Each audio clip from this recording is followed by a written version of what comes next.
Yes, indeed. The starter maps have been changed, although you wouldn't notice it by the fact that they're going to River Drift in this first set.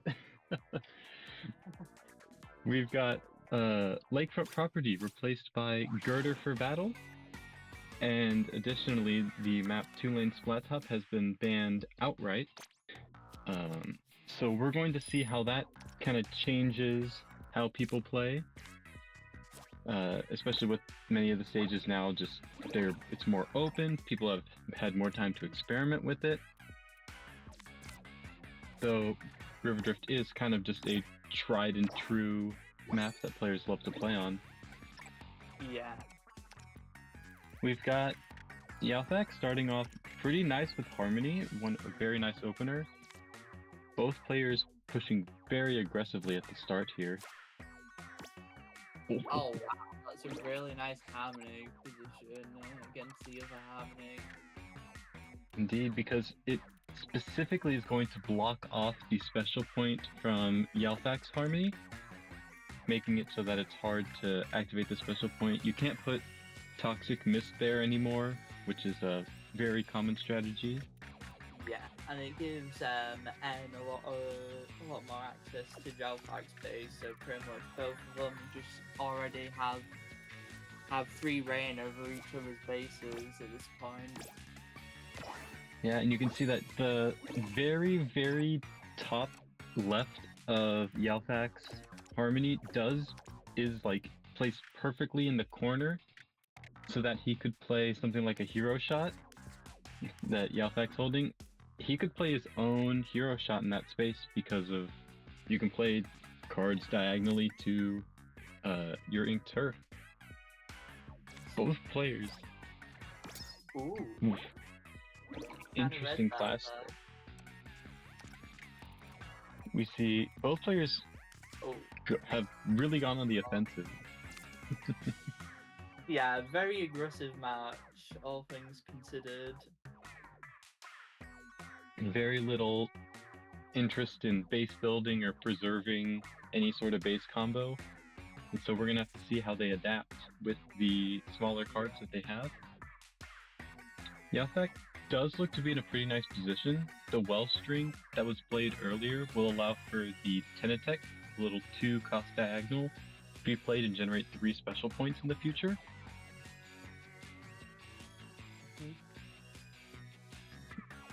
And there are just several cards that Jalfac has access to just generate more special points, including that Octave Stamp there. Being played right against the corner will activate a special point.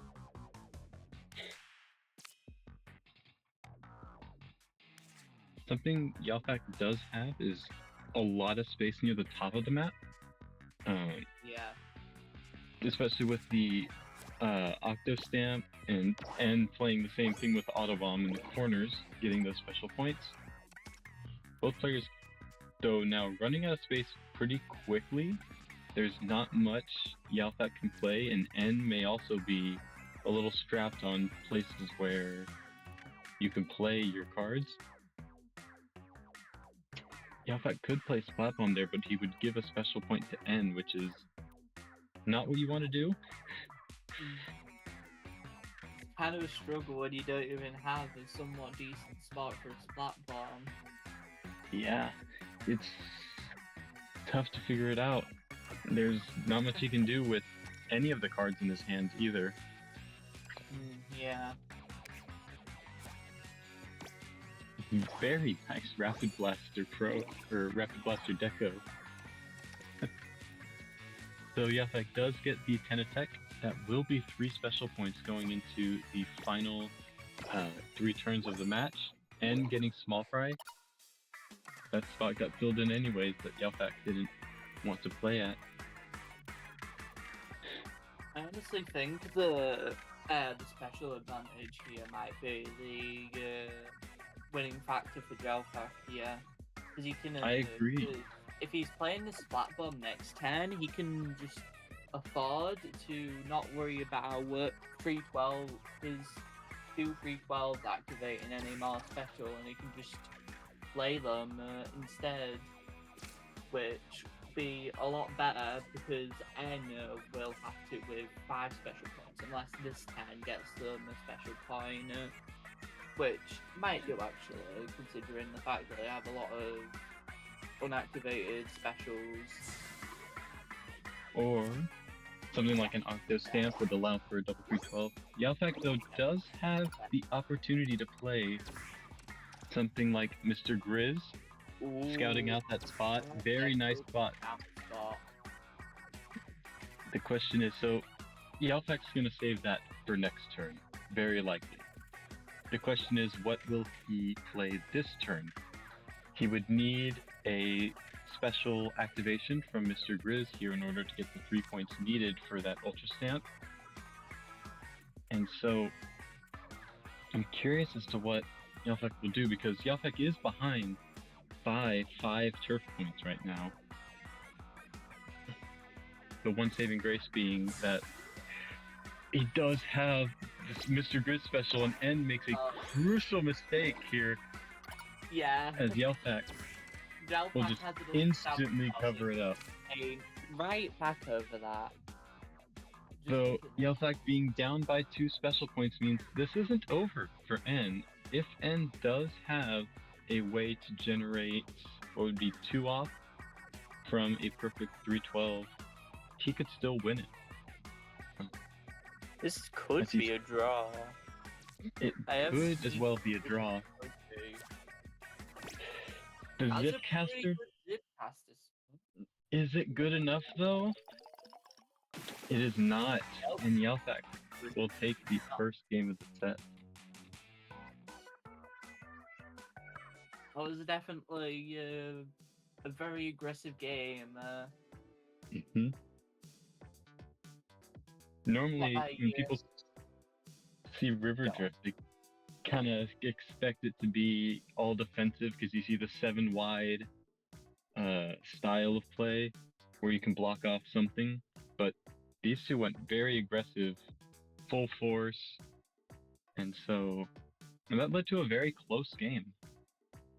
Yeah, it was definitely very close. Like it definitely could have gone either way. And did get a bit unlucky with playing the Ultra Stamp first. If the Zipcaster was played first, Jalfac would not have had the perfect 312 for that final turn, so unfortunately there's not much you can do about that.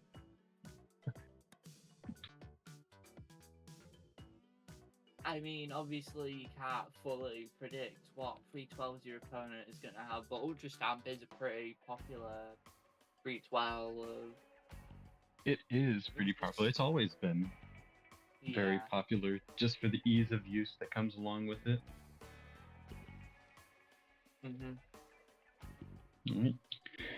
As we now await the next stage pick, Jalfac will get to ban 2 stages that he doesn't want to play on, and then N will determine the next stage to be played on that is not either of those 2 stages or River Drift.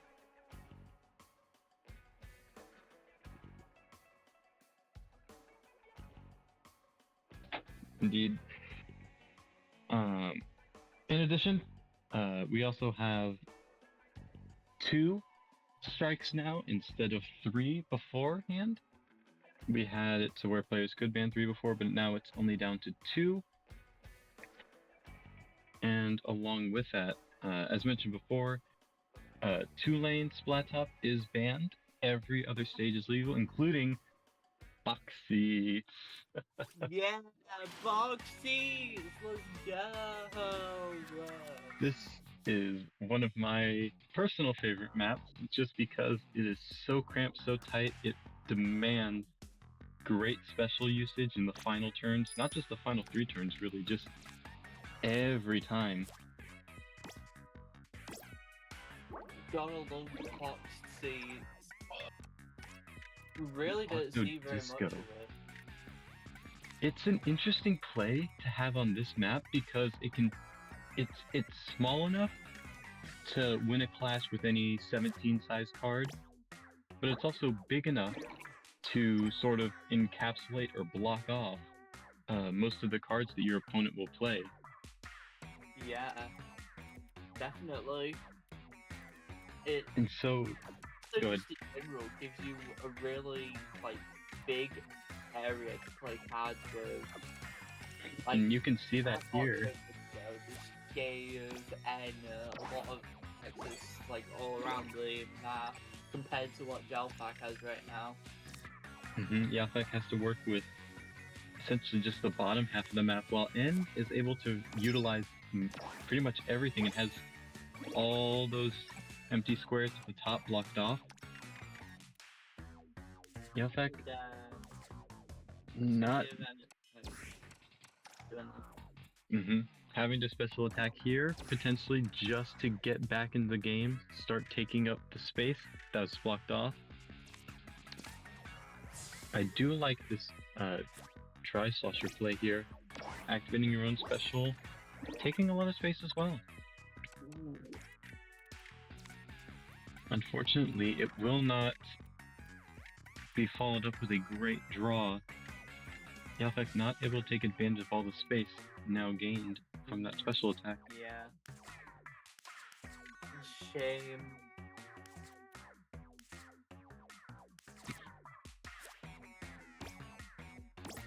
Ooh, however, it will win the clash with that Swiffer overriding the special point because of its lower cost. And losing a special point on a map like Box Seats, where every special attack is super important, is devastating. Yeah. Especially now that Jalfac's starting to build up more special points. Though this is not the ideal hand to have. Yeah, definitely not. Pretty much three of the cards here that all, and two of them require like five special, 3 big. Yeah, and all of the wipers that you'd love to see in the middle game to just generate special points or to be poking tools, they're all coming at the end of the game, and that's not what you want. Jalfac seems to have been cursed with some bad RNG this time around. Although, both players special attacking. It was for both players, and Jalfac does kind of come out on top of that, winning the clash. Still, with a just terrible hand, all the large cards showing up at the worst time.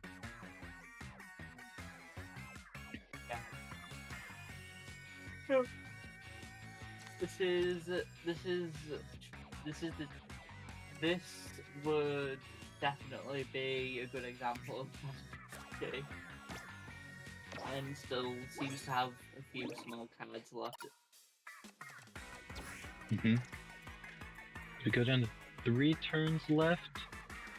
Jalfac probably wants to save up to have enough special points to use one of the heavy splatling or heavy edit splatling, or it could just, use it right away. Nothing wrong with that, just throwing it out there. He doesn't really have any spot for the special that will overwrite a lot of points though, but I guess on Box Seats it doesn't really need to overwrite as many.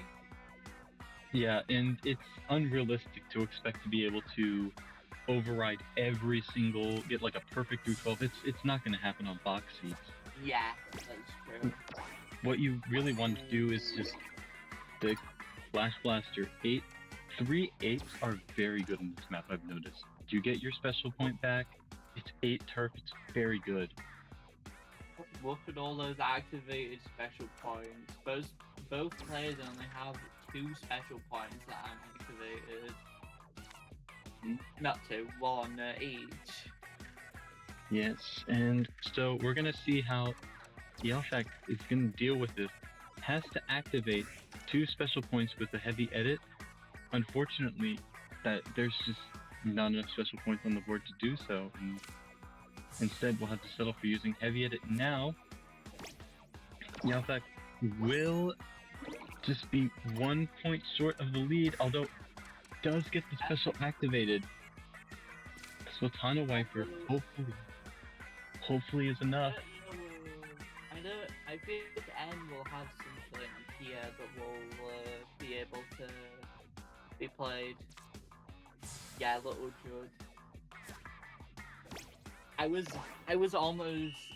I had a feeling if he was gonna play Little Jud, it'd be in that corner there.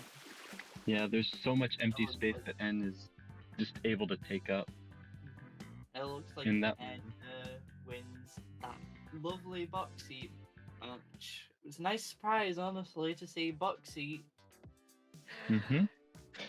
Even with all the past controversy of box seats behind it, it is a very, as much as people don't like to admit it, I believe it's a very skill testing map with how you're able to play your end games with all of those special points. And it's something you don't get to do on a lot of other maps. The only other maps that do it are really over the line, pedal to the metal. You don't get that many special points on any other map. Yeah, you definitely don't. And so it looks like for the final game, we will be going to Mask Mansion. This is a point of contention because a certain King Salmonid card appears to be very, very strong on this map. We will see if we can get either player see it. Cypher is very nice. Cypher is a pretty common card on this like literally every single opening run I've seen on this map has Cypher, which does make sense because it basically little wedges. Wow, being a good entry. Yeah, both of them played it. Players use it. Let's go. It's a very good card, and Jalfac taking advantage of it, playing Shelly and Donnie. Perfect counter. Winning the clash against Jalfac. Both players have activated both special points of the cards that they've played so far. Yeah. The Scrapper is a very nice play. Wow. Unfortunately, it will not activate a special point, and that brings that set to a close. Yeah. Though, Deal Fry, something we've seen both players use now as well. Very nice card. There's the Megalodontia. The Joe I was talking about. Unfortunately, not able to draw it on the first turn, so not able to make the most use of it. And I doubt with how large it is, we'll see it be played normally, considering most of the maps are already taken up, but it does exist. It is scary. Be scared of it. Yeah. Our Lord and Savior Joe. You see, Jalfac going for a potential 2-turn combo here. Little Judd into Splatana Wiper. Or Charger.